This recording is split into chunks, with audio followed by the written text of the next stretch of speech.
देखिए, चौधरी चरण सिंह संदेश यात्रा जो हमारा खेल प्रकोष्ठ है उसके राष्ट्रीय अध्यक्ष हैं नीरपाल और प्रदेश के अध्यक्ष हैं दीपक चौधरी जी। इनके नेतृत्व में ये रथ यात्रा चौधरी चरण सिंह संदेश यात्रा पूरे पश्चिमी उत्तर प्रदेश में घूमेगी। ये हर जिला जाएगी और सहारनपुर से शुरू होकर ये माँ शाकुंभरा का आशीर्वाद भी लेकर आए, वहाँ से शुरू करके और ये 23 दिसंबर को चौधरी चरण सिंह जी के समाधि पर समाप्त होगी। जैन चौधरी इसको रिसीव करेंगे। इसका उद्देश्य यह है कि गांव के लड़कों का एक तरह से उत्पीड़न हो रहा है। अगर कोई खिलाड़ी खेल में अपनी रुचि दिखाता है तो गांव में ना स्टेडियम है, कोई इंतजाम नहीं है, खेल के लिए जो नई सुविधाएं वो नहीं है, उनको शहरों में किराए के मकान लेकर रहना पड़ता है। अगर कुश्ती में भी काम करना है, कुश्ती भी लड़नी है तो उसके लिए भी खेल में जाकर कंपटीशन लड़ना पड़ता है, उस पर वहाँ प्रशिक्षण लेना होता है। तो जयंत चौधरी ने अपनी सारी निधि, जितना भी पैसा उनको निधि में मिलेगा वो सारा स्टेडियम में और खेल के काम पर लगाने का उन्होंने फैसला किया है। वो अपनी पूरी निधि खिलाड़ियों पर खर्च करेंगे। और आज गांव में प्रतिभाएं ज़्यादा हैं और खेल मर रहा है, इसलिए हम लोग एक प्रयास कर रहे हैं कि शहरों में तो कुछ इंतजाम है, शहर में भी उतना इंतजाम खिलाड़ियों के लिए है जितना होना चाहिए। थोड़ा बहुत दिल्ली लखनऊ में है, सहारनपुर में भी नहीं है।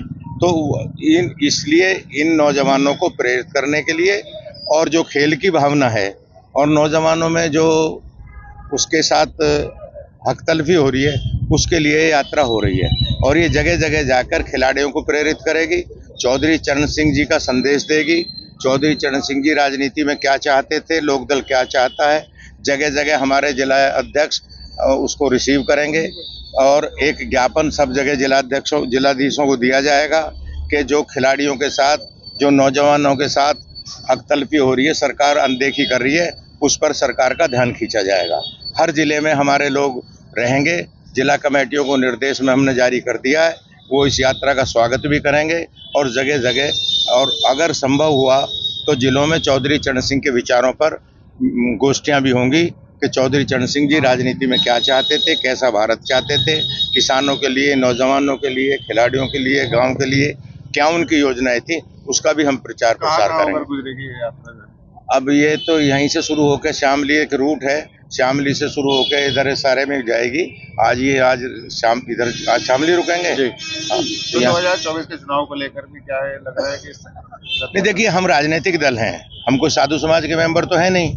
हम 2024 की तैयारी कर रहे हैं। कल लखनऊ में हमने अपना पूरा स्टेट एग्जीक्यूटिव और सारे जिला अध्यक्षों की बैठक बुलाई। जयंत चौधरी जी थे, मैं भी था। हम लोगों ने वहाँ तैयारी करी, 24 की तैयारी में हम लगे हुए हैं और राजनीतिक दल तैयारी करते हैं। हम लोग गांव-गांव घूम के जा रहे हैं, हम अपनी बूथ लेवल कमेटी बना रहे हैं, हम अपना सारा तैयारी कर रहे हैं। 24 में इंडिया जीतेगी, एनडीए हारेगा। 24 की तैयारी है पूरी, हम उसमें लगे हुए हैं।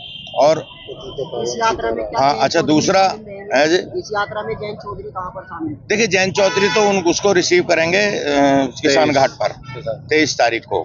बाकी मैं यहाँ आया हूँ, पार्टी के और पदाधिकारी, हमारे राष्ट्रीय सचिव प्रबुद्ध कुमार जी वो आए हैं, जगह जगह राष्ट्रीय नेता, हमारे जिला अध्यक्ष इसमें शरीक रहेंगे। देखिए, भारतीय जनता पार्टी नौजवानों के खिलाफ है, महिलाओं के खिलाफ है, अल्पसंख्यकों के खिलाफ है। मैं इसलिए कह रहा हूँ कि धर्म की राजनीति कर रही है। और अभी तो जनवरी में आपके सामने राम मंदिर का बहुत बड़ा प्रचार प्रसार होने वाला, उसमें आपका भी इस्तेमाल करेंगे। कह रहे हैं कि इतने हजार मंदिरों में हम पूजा कराएंगे। मैं आपसे एक बात कहना चाहता हूँ कि राम के हम भी अनुयायी हैं, राम को मैं भी मानता हूँ, पर मेरे राम में और भाजपा के राम में फर्क है। मेरा राम गांधी जी का राम है।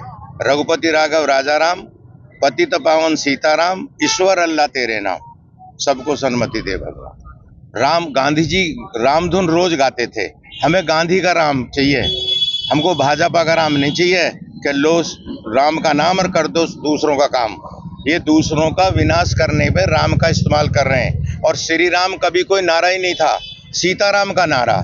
सिया राम ने सब जग जानी, रामायण में लिखा हुआ है, तुलसीदास ने लिखा है। इन्होंने सीताराम को श्री राम में बदल दिया। ये महिलाओं के विरोधी पार्टी है। ये शादी भी नहीं करते हैं, इनके बारे में बात बोलूंगा तो बहुत आगे तक चली जाएगी। ये महिला विरोधी पार्टी है। इन्होंने सीताराम को अलग कर दिया, श्री राम का नारा कर दिया।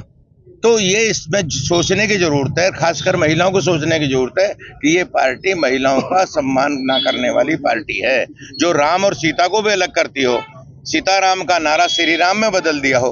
तो मैं राम का अनुयायी हूँ, पर मैं श्री राम से इत्तेफाक नहीं रखता, मैं सीताराम से रखता हूँ। मैं साफ तौर से बोल रहा हूँ, हमारा नारा सिया राम का नारा है। तो भाजपा दावा कर रही है कि इस बार 80 की 80 सीटें जो उनके सामने हो जाएंगे। नहीं, भाजपा का तो दावा चलता ही रहेगा। भाजपा चूंकि अडानी और अंबानी के ऊपर कूद रही है, हम इन नौजवानों के ऊपर कूद रहे हैं, बस ये फर्क है। इस यात्रा में क्या खिलाड़ी भी आपके साथ में? हाँ, ये खिलाड़ी क्यों नहीं होंगे? खिलाड़ी संघ के राष्ट्रीय अध्यक्ष हैं, प्रदेश अध्यक्ष हैं, नौजवान जुड़ेंगे। हो सकता है कहीं कोई नहीं आएंगे, वो भी है। जिला लेवल पे कहीं ना कहीं राष्ट्रीय पदाधिकारी भी हमारे इस प्रोग्राम में शिरकत करेंगे।